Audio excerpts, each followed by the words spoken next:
Hello aspirants, welcome to Kavi Shais, Converting Possibilities into Reality। आज हम natural vegetations के बारे में डिस्कस करेंगे कि इंडिया में इतने ज़्यादा डाइवर्सिटी क्यों है। ये जो टॉपिक है this is relevant from GS1 जो कि ज्योग्राफी का पार्ट है एंड ऑल्सो GS3 जो एनवायरमेंट में हम देख सकते हैं।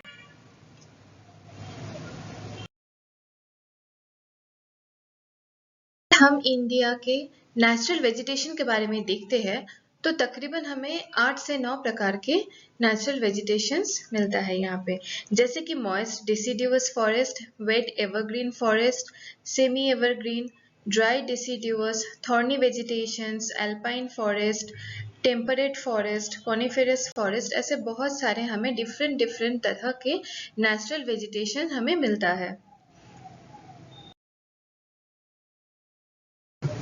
Now let's talk about some important vegetations in India. अगर हम ट्रॉपिकल एवरग्रीन फॉरेस्ट को देखते हैं तो वहाँ पे रेनफॉल तकरीबन 250 सेंटीमीटर से भी ज़्यादा रेनफॉल होती है वहाँ पे, जैसे कि Western Ghats, Assam, West Bengal, Andaman island, ऐसे बहुत सारे एरियाज में हमें ट्रॉपिकल एवरग्रीन फॉरेस्ट मिलता है। इसका एग्जाम्पल क्या हो सकता है, जैसे बैम्बू, महागनी, एबोनी, ऐसे हम बहुत सारे ट्रीज यहाँ पे देख सकते हैं।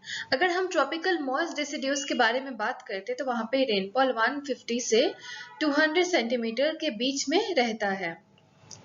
ये भी वेस्टर्न घाट्स के कुछ एरिया में, गारो खासी hills, moist areas of Kerala, हमें यहाँ पे ये सब मिलता है। यहाँ के एग्जाम्पल क्या हो सकते हैं, one of the famous that is sandalwood. यहाँ पे हमें सैंडलवुड मिल सकता है, टीक, साल, ये सब हमें यहाँ पे वेजिटेशंस मिलता है।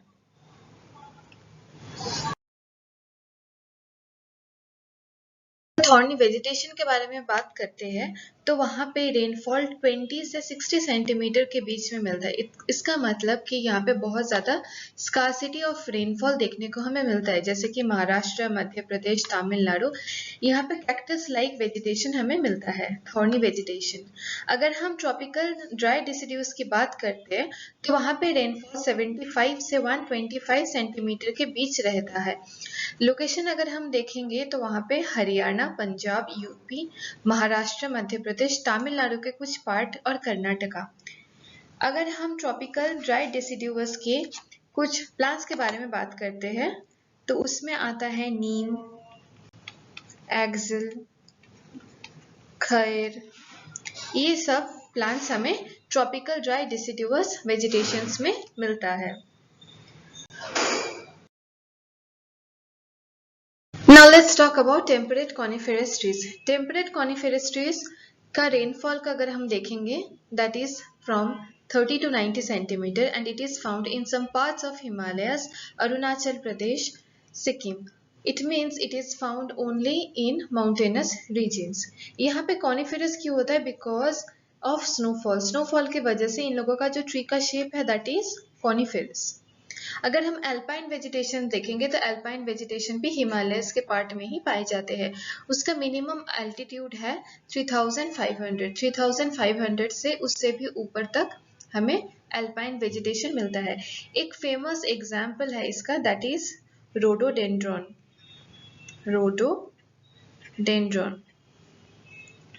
इसके अलावा हमें यहाँ पे जूनिपर्स भी मिलता है, सिल्वर जूनिपर्स।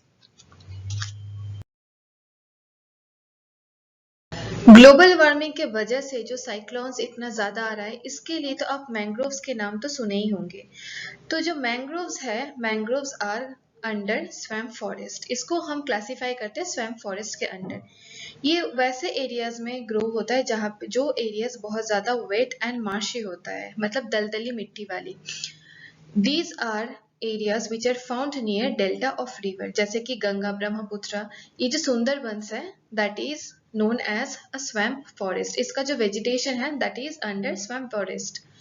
ये जो प्लांट्स होते हैं दे आर सॉल्ट टॉलरेंट। अगर हम लोकेशन देखेंगे तो वेस्ट बंगाल, ओडिशा, आंध्र प्रदेश, ये सारे रीजन्स में हमें मिलता है, एक्सेप्ट दैट अगर हम ग्लोबल पॉइंट ऑफ व्यू से देखेंगे तो we also can include Bangladesh. जो माउंटेन सब ट्रॉपिकल फॉरेस्ट होता है उसका जो मिनिमम ऑल्टीट्यूड है दैट इज 1000 मीटर, वो 1000 से 2000 मीटर के बीच में पाए जाते हैं। माउंटेन फॉरेस्ट मतलब of course it will be near to some hills और माउंटेन्स। तो ये क्या होता है, ये हिमालयस, नीलगिरीज, महाबालेश्वर, ऐसे ऐसे लोकेशंस में इसको हम we can get it.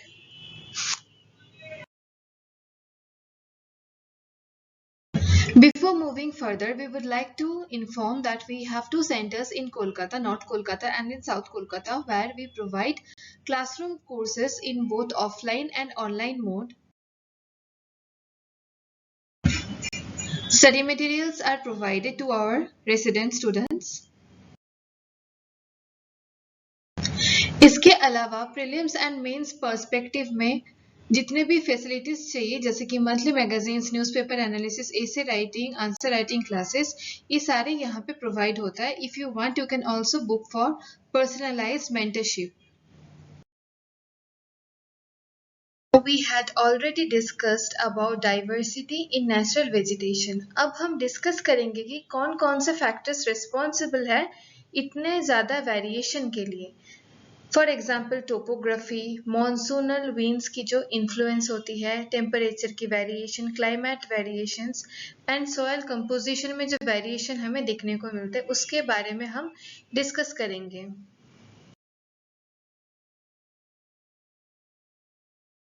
Let's talk about topography. Topography एक ऐसा फिजिकल फीचर है जिससे हमें पता लगता है कि रिलीफ क्या है इंडिया के। जैसे कि कहीं भी हमें माउंटेन्स देखने को नहीं मिलता है, there is a specific area जहां पे हमें माउंटेन्स देखने को मिलता है। Plateau, plains, desert, coastal areas, ये सारे डिपेंड करता है टोपोग्राफिकल फीचर पे। Topography influences soil pattern, climate conditions etc. resulting in various kinds of natural vegetations. जैसे कि अगर हम माउंटेन में हमें जो वेजिटेशन मिलता है वैसे सेम वेजिटेशन हमें प्लेन में नहीं मिलता है। We cannot think of getting mango tree और जामुन ट्री इन माउंटेन रीजन्स क्योंकि वो प्लेन रीजन्स के ट्री है। तो टोपोग्राफी भी नेचुरल वेजिटेशंस के डाइवर्सिटी में बहुत एक इम्पोर्टेंट रोल प्ले करता है।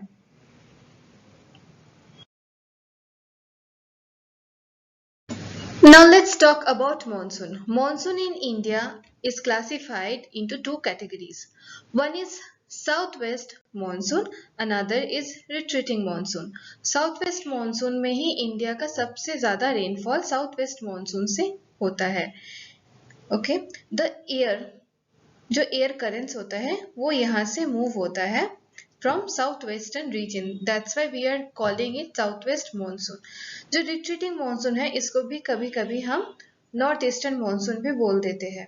बट जो नॉर्थ ईस्टर्न मानसून का रेनफॉल है it is maximum in Tamil Nadu coast. Tamil Nadu coast में ही हमें सबसे ज्यादा विंटर रेनफॉल मिलता है। अगर हम मॉनसून के साथ वेजिटेशन का कंपेयर करते हैं तो जहाँ पे सबसे ज्यादा रेनफॉल होता है वहां पे हम एवरग्रीन फॉरेस्ट देख पाएंगे। जहाँ पे लीस्ट रेनफॉल होता है मतलब थोड़ा सा उससे कम, तो वहां पे हमें डेसिडियस फॉरेस्ट मिलता है, मतलब जो पतझड़ वाले जो फॉरेस्ट है, पतझड़ वाले फॉरेस्ट। एंड जो जहाँ पे हमें स्कार्सिटी मिलता है रेनफॉल की वहां पे हमें थॉर्नी फॉरेस्ट देखने को मिलता है, जैसे कि राजस्थान, गुजरात वाले एरिया जहाँ पे हमें कैक्टस जैसे वेजिटेशन मिलता है।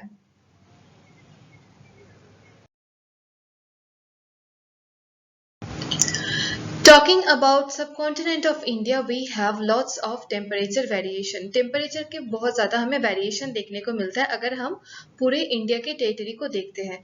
अगर हम जैसे कि हिमालयस के एग्जाम्पल ले लेंगे तो हिमालयस में कोल्ड टेम्परेचर है। If you are talking about third desert में हॉट क्लाइमेटिक कंडीशन है। If you are talking about West Bengal we have hot and humid type of temperature. तो इतना ज्यादा जो टेम्परेचर वेरिएशन होता है इसके वजह से हमें डिफरेंट तरह के वेजिटेशंस भी मिलता है। Now what are the reasons for temperature variation? Temperature latitude के हिसाब से भी चेंजेस होता है। लैटिट्यूड मीन्स जैसे कि इक्वेटर 15 डिग्री, ये सारे होता है लैटिट्यूड्स जो पृथ्वी को हॉरिजॉन्टल जो लाइंस है पृथ्वी में, these are those are latitudes. Altitudes क्या होते हैं? Altitudes are Heights.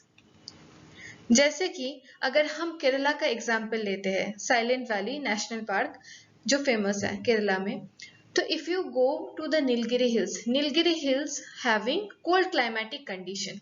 अब यहाँ ये तो अगर हम देखेंगे केरला तो ट्रॉपिकल कंट्री है, तो एक ट्रॉपिकल स्टेट है, तो ट्रॉपिकल स्टेट होने के वजह से वहां पे तो बहुत ज्यादा टेम्परेचर में बहुत ज्यादा वार्मथ होना चाहिए था, but why Nilgiri is not having that much of temperature because of its altitude. वो उसका हाइट इतना ज्यादा है कि it can grow certain kind of coniferous trees. अगर हम सोलर इंसोलेशन की बात करते हैं, मतलब कि कितना सोलर लाइट यहाँ पे मिलता है, दैट इज सोलर इंसोलेशन, क्योंकि विथ सोलर इंसोलेशन वहां पे टेम्परेचर में भी हमें वार्मथ मिलता है। अगर हम ड्यूरेशन ऑफ सनलाइट देखते हैं तो उसके वजह से भी टेम्परेचर वेरिएशन होगा। जैसे कि if we are talking about temperate countries में सनलाइट कम होती है, जिसके वजह से हमें वहां पे वेजिटेशन अलग दिखता है। We will not see the tropical trees जैसे कि रबर, मैंगो, जामुन, ये सारे जो जितने भी ट्रॉपिकल काइंड ऑफ ट्रीज है वो हमें कभी यूनाइटेड किंगडम्स या यूएसए में हमें नहीं मिलता है, because those are not tropical countries.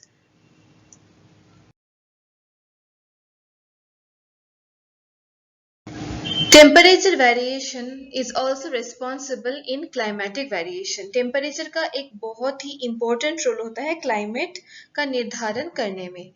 अगर हम उसके साथ साथ क्या होता है, टेम्परेचर के वजह से हमें सीजन्स में भी वेरिएशन मिलता है। इसके अलावा जो प्रेसिपिटेशन पैटर्न में भी चेंज हुआ है due to climate change, global warming के वजह से हमें अभी प्रेसिपिटेशन पैटर्न में भी चेंजेस मिलता है। जैसे कि पहले साउथ वेस्ट मानसून में जुलाई अगस्त के महीने में सबसे ज्यादा रेनफॉल होता था, but at present, due to climate change, we are getting heavy rainfall in the month of September, October. So it is a difference in the changes or difference in the pattern of precipitation. इसके अलावा अगर हम snowfall को भी ले लेंगे तो snowfall पहले जो सितंबर या अक्टूबर महीने में जो हो रहा था, अब वही snowfall it is occurring in November December. So हमें वैसे प्रेसिपिटेशन में भी हमें चेंजेस मिलता है। Except that climatic variation also depends upon humidity and on the relief features of India.